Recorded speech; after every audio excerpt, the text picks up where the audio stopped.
Good evening, everyone. I'm Laura Ingraham. This is the Ingraham Angle from Washington tonight. Thank you for joining us, spending time with us tonight.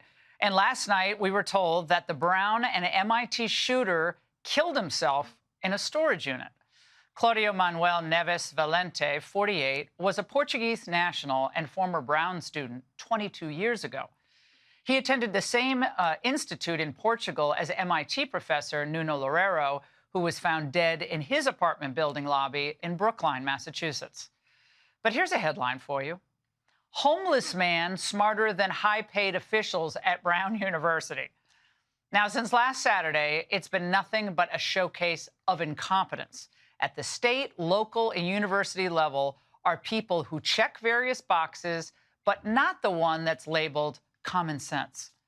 In the aftermath of the horrific shooting that left 2 students dead, we saw them waste time by detaining the wrong person. We heard them admit that they didn't even know how many people were in the classroom. Then we listened as they dismissed a connection to the MIT shooting. Then they confused the public about the location of video cameras. And then they told us they weren't even sure how long the shooter was in the building.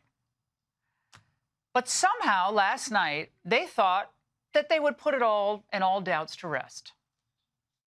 I'm extremely proud of this department. As soon as you have a name, I believe you can find anybody in this country.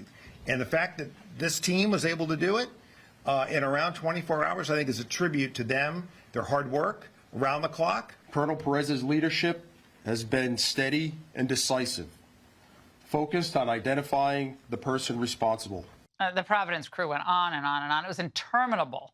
All we wanted to hear was the name of the shooter, how the case broke open, any information on motive. We wanted to know who they could rule out and how they could rule out, I should say, an accomplice.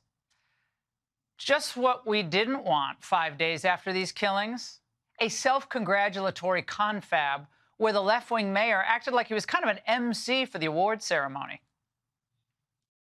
It was because of the information provided to us by neighbors and the tireless work of our Providence Police Department, the Rhode Island State Police, the FBI, the ATF, and many other federal partners. The incredible prosecutorial advice and guidance that we received from the Attorney General's office, we all worked well together to be able to identify this suspect. Okay. All of these individuals, sorry, should be fired, except the FBI special agent who knew what he was doing. That was clear. This was a complete and total embarrassment. And the worst of the worst, the college president who makes $3 million a year, by the way, she got like a 70% salary increase just a few years ago because, you know, $3 million a year, yeah, she's worth it. We have 1,200 cameras at Brown. But not in that building. We have some in that building. It's a large complex. And I think what you would see is the video evidence in this case, from my perspective, I'm not a law enforcement agent, has been incredibly helpful. The moving of the person around the neighborhood, those video images, they help crack this case. Right. That wasn't from the Brown building where he shot up, you know, all those students. The question remains, in the building, why wasn't there video? Video played a big role in this case. The neighbor's video, the rental car video, but not the video from the building that he walked in freely both before when he got in a confrontation and when he came back in and decided to kill people. You didn't have cameras in that building. Just say it so we can get this over. We'll look at everything that is done, but I do not think a lack of cameras in that building it had anything to do with what happened there. And we will go forward. Wait, she said, well, we'll go forward? Is that what she said? You know who won't be going forward? Ella Cook. Her parents are burying her next week in Birmingham, 3 days before Christmas. And Mohammed Umrazakova, who double majored in biochem and neuroscience, he won't be going forward either. But the verbal backslapping at the press conference last night finally gave way to the truth. They were just plain lucky that a homeless guy with intuition was on the scene. He blew this case right open. He blew it open. And that's how these cases sometimes go. But when you do crack it, you crack it. And that person led us to the car, which led us to the name, which led us to the photographs of that individual renting the car, which matched the clothing of our shooter here in Providence, that matched the satchel that we see here in Providence. Okay, when exactly did authorities learn that a homeless person lived in the building? We don't know. And doesn't this raise other questions about security in general, including in the immediate aftermath of the shooting? I asked investigators how it could be that a homeless man and not police noticed a suspicious person in that time. The Providence Police is obviously not going to patrol Barris and Holly. That's a question frankly, for Brown and their police department. Why would a civilian observe that to be suspicious? It's a great point. And I like the fact that you're mentioning that and bringing that up. That's what we should all be doing, right? And it's just personality. Some people are more interested in finding out what others are doing. In this particular case, this person decided that he wanted to, and I'm glad he did. It turns out that he, the homeless man named John, by the way, was the other individual that officials were looking to talk to a few days ago, seen in this video, who was following the suspect. Now, his Reddit post about the Nissan with Florida plates caught my eye a few days ago, and I wondered if authorities had actually followed up with him. But John ended up himself coming forward to police when he saw his photo all over that videotape, which was the crucial break they needed after an unimpressive, frankly, first few days. But tonight, many more questions have to be answered, and the officials will not be able to rely on a homeless guy to fill in those blanks.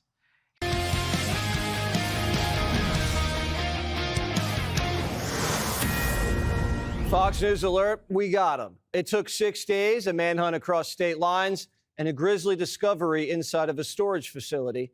The Brown and MIT killer finally found. Claudio Neves Valente, a 48-year-old Portuguese national, was found late last night in a storage unit in Salem, New Hampshire. He was found dead with a satchel, with 2 firearms, and evidence in the car that that matches exactly what we see at the scene here in Providence. Sources tell Fox there were no notes or manifestos, but they found 2 9mm, a bulletproof vest, and the jacket he was wearing at Brown. This was a targeted attack, but in a different way. More on motive later. What we do have is a trail.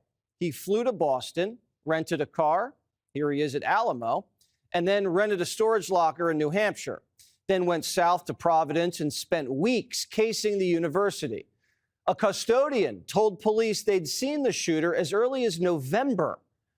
And Brown's security cameras even caught him creeping around in early December, but they never released that video. Police have great footage of the shooter walking into the storage facility about an hour after the MIT professor was murdered. When police arrived, they found the rental car that they had been looking out for, a gray Nissan Sentra.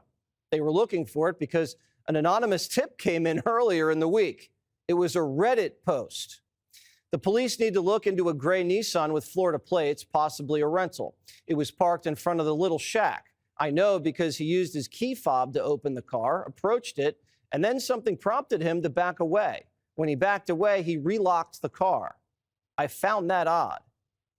Investigators didn't know what to make of this. It wasn't until police found that second person they were looking for. He was the one who wrote it.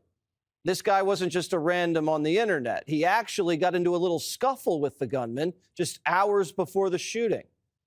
He's a former Brown University student who grew suspicious of the gunman when he locked eyes with him in the bathroom just 2 hours before the shooting inside the Barris and Holly building. He followed Neves Valente out of the building before the shooting and played a game of cat and mouse in the neighborhood. Surveillance video shows Neves Valente running away from John. At one point, he stood just feet away from the gunman and questioned why he was circling the block. The gunman repeatedly responded, quote, "Why are you harassing me?" It turns out he wasn't just a former Brown student. The guy was homeless and living inside of the building that was shot up. John was just walking around when he locked eyes with the suspect. We learned about it last night. according to my law enforcement officials, is being identified as a homeless person who was living in or around that Brown University building that we're all talking about at Barris and Holly, graduated from Brown University at 2010, had a confrontation with the shooter before the shooting itself happened. This homeless eyewitness blew open this whole case. From there, they ran the plates, picked up the suspect's car at least 14 times in the vicinity around December 1st, and the car pinged at Brown the morning of the shooting and then was spotted outside of the home of the MIT professor right before he died. And the last ping led investigators to the Salem storage facility where they recovered the car and found the gunman dead. Now, this is just in. The New York Times is reporting that the autopsy showed Valente died from a gunshot wound to the head and an apparent suicide on Tuesday. So one of the biggest murder mysteries in the country was solved thanks to a homeless guy who lived at the scene of the crime. Did Brown University know there was a homeless graduate living in the engineering building? If they did know, why didn't they send investigators to interview him? If they didn't know a homeless guy was living in the engineering building, then that's a massive security breach. I'm not sure what's worse, them knowing or not knowing. We hope homeless John gets the 50 G's because he deserves the reward. Isn't it interesting that the public helped crack this case? Because for a week, investigators were yelling at the public. You know, again, I think it's just a really dangerous road to go down. It's just a dangerous thing to do. And I would leave it to us to identify persons of interest and let us run them down. Leave it to you. You arrested the wrong man. You arrested a white veteran when you should have been looking for a Portuguese national. Investigators had no leads until someone posted something about a car online. I also want to be very clear about something else. Criminal investigations are grounded in evidence, not speculation or online commentary. The endless barrage of misinformation, disinformation, rumors, leaks, and clickbait were not helpful in this investigation. Not helpful? Thank God someone posted something online, or else we'd still be looking for the killer.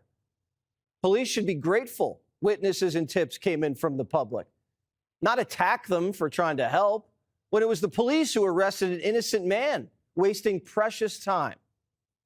Now let's look at motive. Why shoot up a school and a random professor?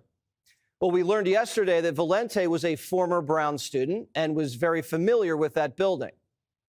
During his time at Brown, Nuevis Valente was enrolled only in physics classes. The majority of physics classes at Brown have always been held within the Barris and Hawley classrooms and labs. So I think it's safe to assume that this man, when he was a student, spent a great deal of time in that building for classes and other activities.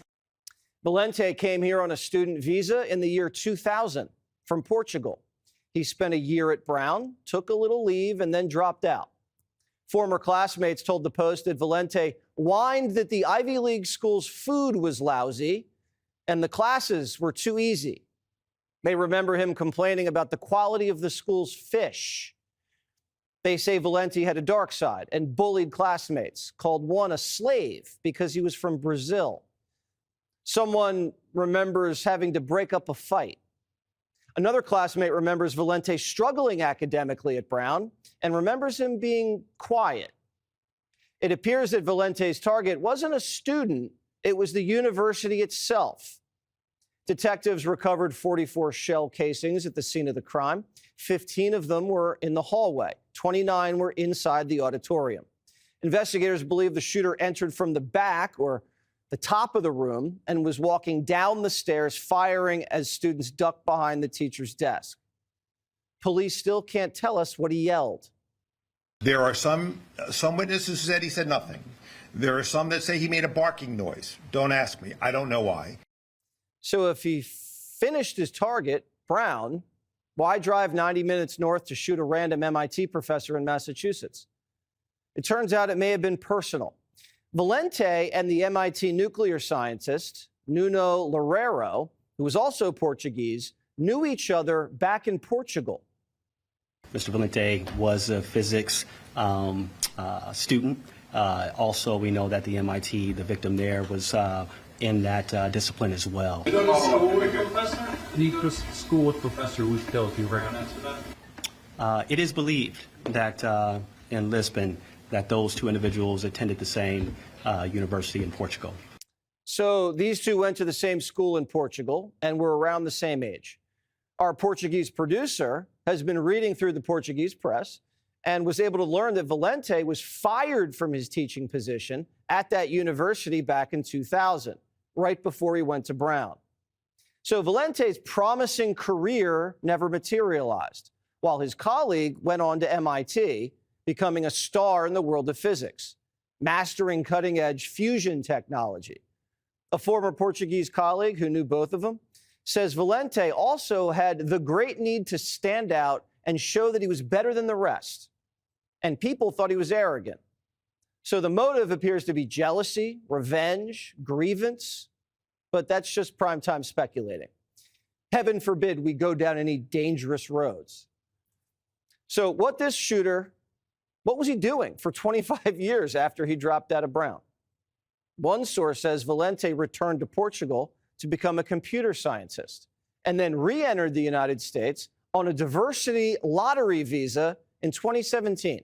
Not on merit, but on a diversity lottery visa. And now 3 people are dead. Why are we running our immigration system like a game of Russian roulette? Don't know. But Trump just ended the diversity lottery program. Since getting his green card, he's had addresses pop up in Miami, Vegas, and Boston. His Miami neighbors say they've never seen him. And when reporters went to the door, someone else was living there and had never heard of him. So the address could have been fake. We're also hearing he may have had offshore accounts. This is something like out of a James Bond film where he had offshore bank accounts. He had credit cards that were not in his name. He was very cautious. You could see that the way Claudio was making his way around the Brown campus. So he had credit cards not in his name. He actually had not only offshore bank accounts, but I've been told a large amount of money in these offshore bank accounts. Interesting. When he returned to Brown about a month ago, he was spending a lot of time casing the campus. But for some reason, the Brown University president won't admit there was a security failure. Video played a big role in this case. The neighbor's video, the rental car video, but not the video from the building that he walked in freely both before when he got in a confrontation and when he came back in and decided to kill people. You didn't have cameras in that building. Just say it so we could get this over. I do not think a lack of cameras in that building it had anything to do with what happened there. Brown did invest in state-of-the-art cameras so students could live stream lectures from their beds, but didn't invest in proper security cameras. The storage unit in New Hampshire had better cameras than Brown. The school with a 65-person security team and a $7 billion endowment. The school has no excuses.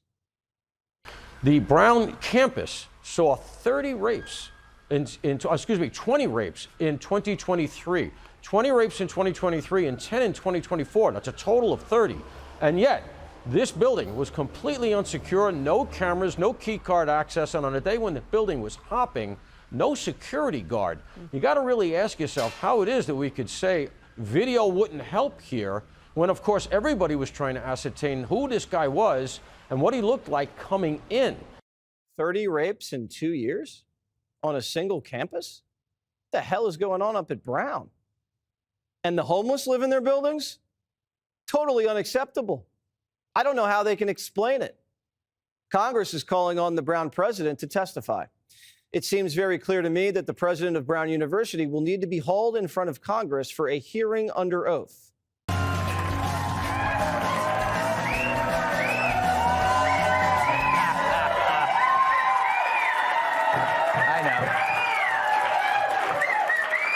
Yeah, I'd clap for myself, too. Good evening, everyone. Serial farter Eric Swalwell has missed more House votes than a congressman who died 9 months ago. Even more troubling, the dead congressman smells better. Wow. Governor Kathy Hochul will sign a bill that'll make assisted suicide legal in New York. And within hours, one woman signed up to volunteer.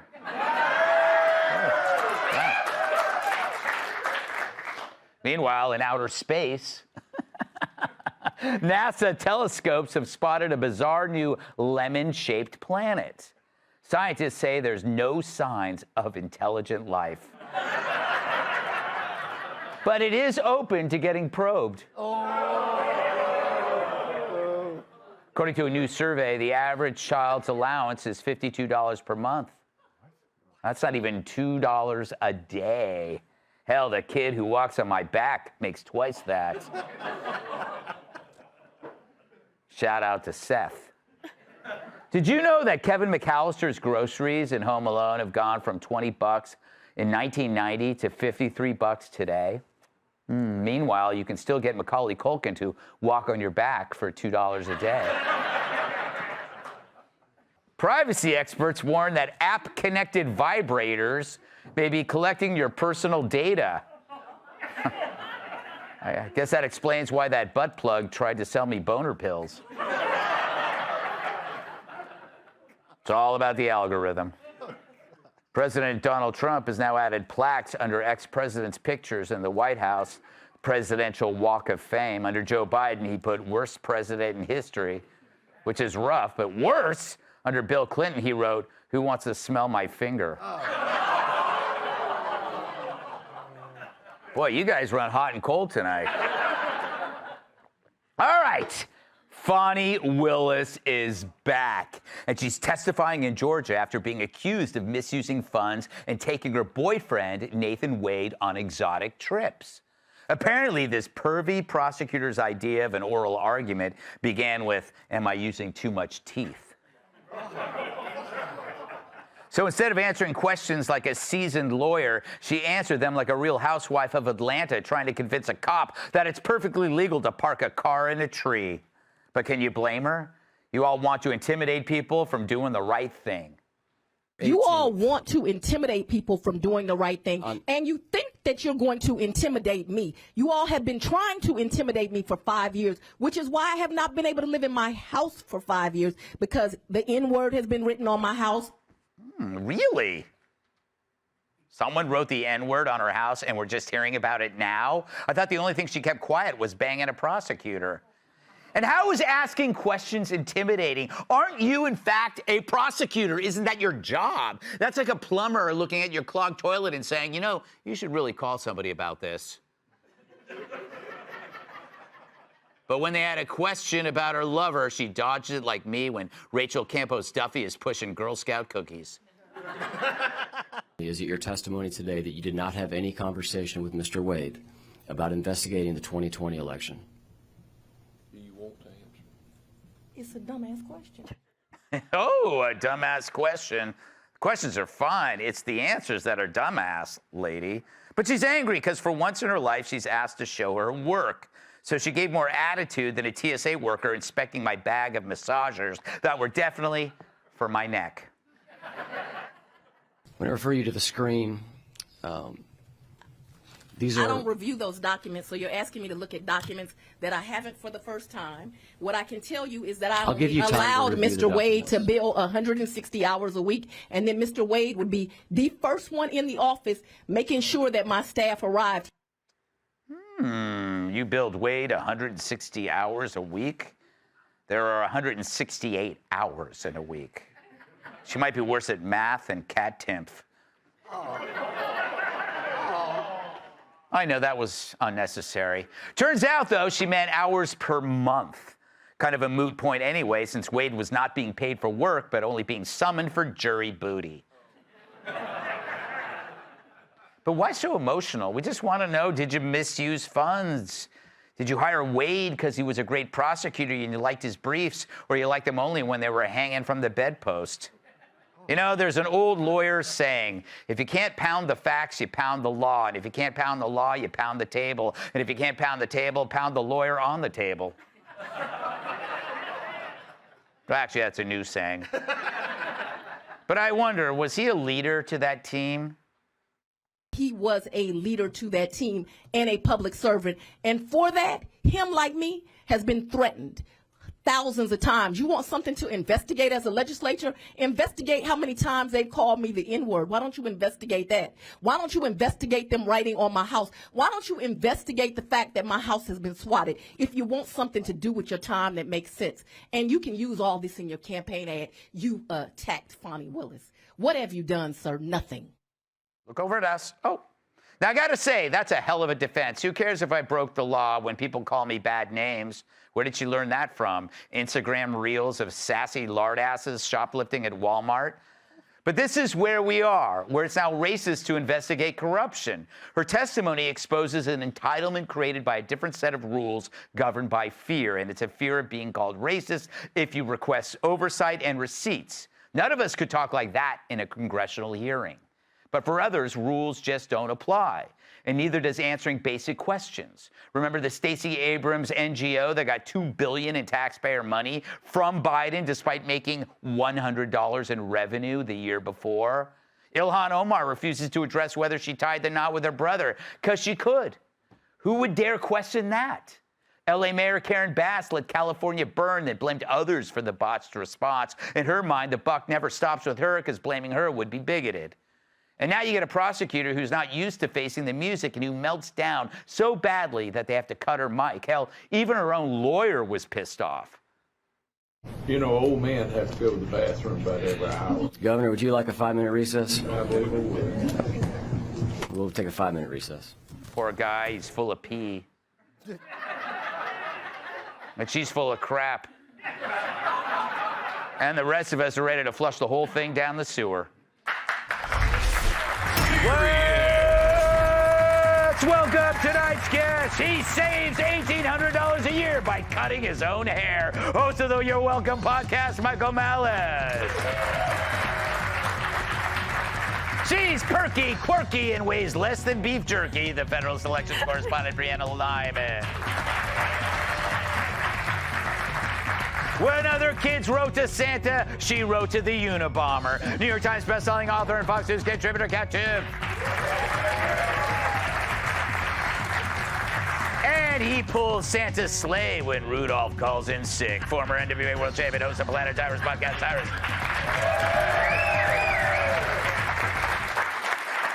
Now, Michael, you're aware of the background of Fonnie Willis. She was one of the people that was, supposed to go after and destroy Trump. To go after him for his election claims. But it blew up in her face, and now she's got to face the music. What say you, young man? What we're seeing for the first time during this second Trump administration is accountability. Mm-hmm. When George W. Bush got into the White House in 2000, the first thing he said is stop going after the Clintons and what they did on their way out. Mm-hmm. Because the Republicans used to sit down and take it, and the Democrats could do whatever they want. Look what happened with Kavanaugh. None of those people had any repercussions for making him out to be a drunken gang rapist. Mm-hmm. And now Trump comes in the second time, and he's like, if you want to play with fire, you're going to get burned. And all these people, they're saying it's revenge. You started this. Yeah. So now you're FAFO. Like, you're going to start this fight, and he's going to finish it. You know that line, that old law line, if you shoot at the king, you best not miss. Yeah. So I'm glad people are having consequences for all this unprecedented stuff of trying to put a former president in jail, not for the things that were wrong, but the things that were right. Yeah, excellent point. Thank you. Thank you.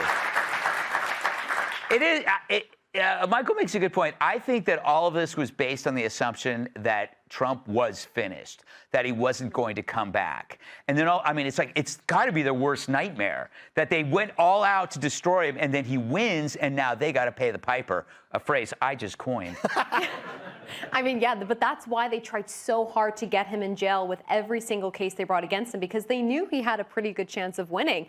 And Fonnie Willis would have had a better argument that she didn't misuse taxpayer funds had she not walked in with a brand new Louis Vuitton and this big white jacket with all the fur, looking like she's worth $1 million. That sends a really bad message of where did you get the money to do? Look at her. Yeah. Wow. Yeah, that is 60-degree weather in Atlanta, right. And she's wearing a fur coat. It's that Real Housewives of Atlanta look that she's going for, that she reached. And she keeps talking about being called the N-word or having it written. And to your point, Greg, For so long, the left has known that if they shout racism or bigotry, they shut debate down, because the worst sin in America that you could be is to be perceived as prejudiced or even be perceived as racist, even if you're not racist at all. So they've been using that playbook, but it doesn't work anymore. I gotta say, that is a nice looking coat. I would wear it. It was quite beautiful. Kat, do we have video from the, because do people remember how awesome Nathan Wade was on when he was being interrogated under oath? Do we have one of that great moment, one of our favorite moments? Did you go to a cabin with Miss Willis ever? Ever? Ever.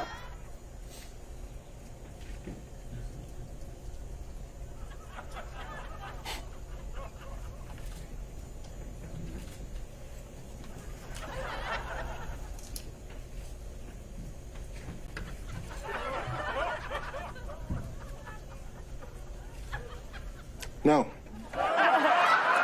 So, Kat, there are two options here. One, it was so unmemorable that he couldn't remember it, or that it was so memorable he was remembering it right there.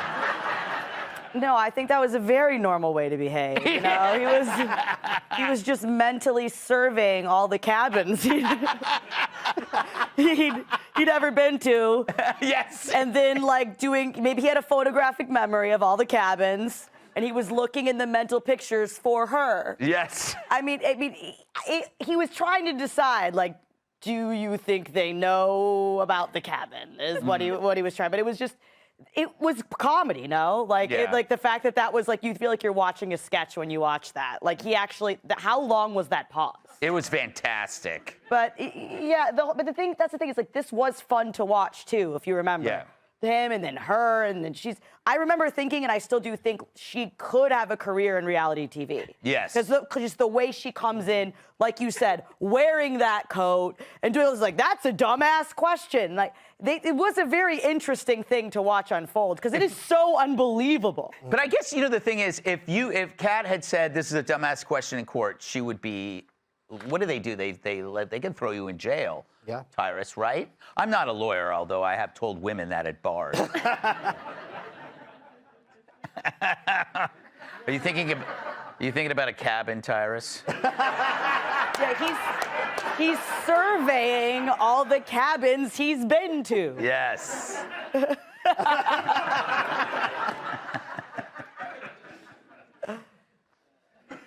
right. No. That was the greatest answer a man who's in deep.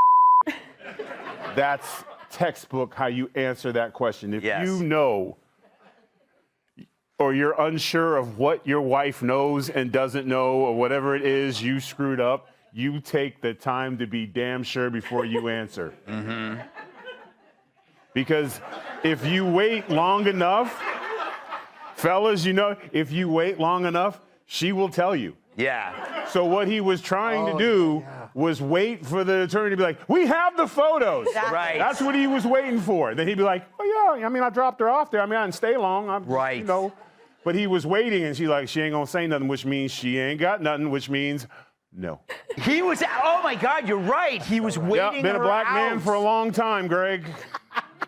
Some of the stereotypes, men is men. We all been there. I learned so much from you, Tyrus. Yes. Although it's often too late. But I would just like to say that both things can be right. Maybe they did do all those things to her. Yeah. But that doesn't change what you did and why you're in court. Yeah, that's true. People tend to do mean things to people who do bad things or are perceived to do bad things.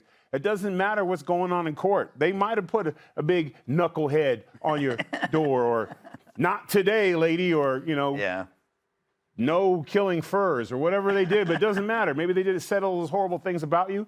Doesn't matter. Mm. You're in court now for what you did or didn't do wrong. Yeah. That stuff means, when they bring that stuff up, it means they're trying to hide from what's really going on. Yeah, that's the thing. And it's and they thought they jumped on the anti-Trump gravy train. They thought it was going to ride them to nirvana and instead went off the rails into a really clumsy analogy. Do you think knucklehead starts with an N? No, I think the person who did it had their encyclopedia out going, oh, the K is silent on that one. Do you mean a dictionary? Yeah. Okay. All right. Hey everyone, I'm Emily Campagno. Catch me and my co-hosts Harris Faulkner and Kaylee McEnany on Outnumbered every weekday at 12 p.m. Eastern, or set your DVR. Also, don't forget to subscribe to the Fox News YouTube page for daily highlights.